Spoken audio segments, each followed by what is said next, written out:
আসসালামু আলাইকুম। আরও একটি নতুন অঙ্ক নিয়ে চলে আসলাম। চলুন ঝটপট অঙ্কটি করে ফেলি। বলা হয়েছে একটি শ্রেণীতে 200 জন শিক্ষার্থীর মধ্যে 5% অনুপস্থিত ছিল। কতজন শিক্ষার্থী উপস্থিত ছিল? তাহলে আমরা কি বের করব? যে অনুপস্থিত শিক্ষার্থীর সংখ্যা।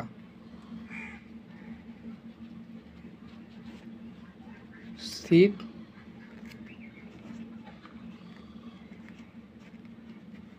শিক্ষার্থী সংখ্যা কত হবে? মোট ছিল 200 জন, তাহলে 200 গুণন 5% মানে উপরে 5 নিচে 100, এত জন। কাটাকাটি করলে 2, তাহলে 5 জন 10 জন, তাহলে অনুপস্থিত 10 জন। তাহলে উপস্থিত ছিল উপস্থিত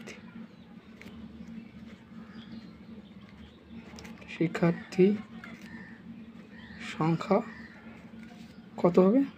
মোট ছিল 200, তার থেকে 10 জন বাদ, তাহলে 190 জন।